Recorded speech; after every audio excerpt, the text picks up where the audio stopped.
Hello, avid truth seekers. Great to have you back on our channel, where we peel back the layers of glamour to reveal the true narrative of Prince Harry and Meghan Markle. Today, we're zooming in on their latest escapade, a moment at Bob Marley's film premiere in Jamaica that's bound to raise some eyebrows. Prepare for a moment of pure awkwardness, as the reception they faced was far from welcoming. Echoes of "Get Lost" reverberated through the crowd as the Sussexes seemingly tried to command the spotlight. And I've got the footage that says it all. But first, a huge thank you for your continued support and engagement with our content. If you haven't joined our community of discerning viewers yet, now's the time. Click that subscribe button and ring the bell for instant notifications. Now, let's dive in. Picture the scene as Joe and Meghan make their entrance into the auditorium, or perhaps face a stringent security check. The tension is tangible. You can almost feel the desperation emanating from Meghan, a telling sign of the evening's unfolding events. In a somewhat ironic twist, even those who are practically royalty, like Meghan and Harry, aren't exempt from standard security procedures. Meghan's expressions throughout this process were a study in exaggeration. It was as though she was giving a performance in overacting. Her attempts to portray herself as a VIP seemed out of touch with the reality where, frankly, she didn't seem to be the center of attention. As we delve deeper, let's focus on Meghan's efforts to engage with those present. Imagine her walking past guests, evidently fishing for recognition or a moment of interaction.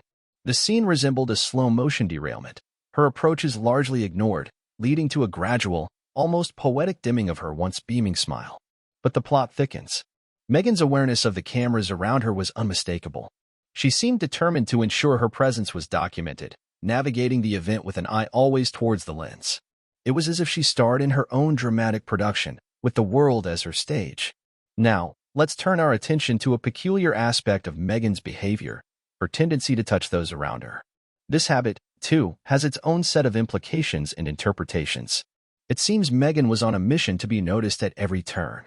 She reached out to Harry, interacted with a lady nearby, and appeared to be reaching out to anyone within her vicinity. This overzealous approach, however, came off as cringeworthy and left more questions than it answered. As they moved through the room, it became increasingly clear that the attendees weren't captivated.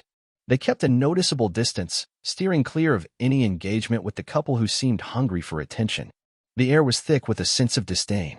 Meghan's efforts to pull people into her orbit largely failed, serving as a lesson in what not to do when trying to make connections. A particularly awkward moment occurred when Meghan tried to engage a woman in conversation. The scene resembled that of a salesperson fervently trying to pitch to someone who couldn't be less interested. The woman maintained her composure and space, uninterested in participating in the unfolding drama. The event's spotlight briefly shifted when Prime Minister Andrew Holness made his appearance. Meghan and Harry's excitement was palpable, as if they had struck gold. However, it was evident that the Prime Minister's attendance wasn't centered around them. At the heart of the event was a tribute to the true luminaries of the evening, Bob Marley's family, especially Rita Marley, who was honored with multiple government awards. Prime Minister Andrew Holness's presence was a nod to their legacy, not to the Sussexes. Amidst this, a question lingers.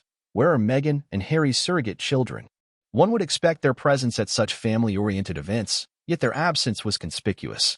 In summary, Meghan and Harry's appearance at Bob Marley's film premiere was nothing short of a cringe fest. Their efforts to capture the limelight, complete with eye rolls, forced smiles, and awkward attempts at interaction, felt more like a sideshow than a genuine part of the evening. It seems their quest for relevance may have missed the mark, leaving the audience less than enthralled. What are your thoughts on this latest escapade of Meghan and Harry? Feel free to share your insights in the comments below. And don't forget, we'll be back with more raw news and analysis soon. Until next time,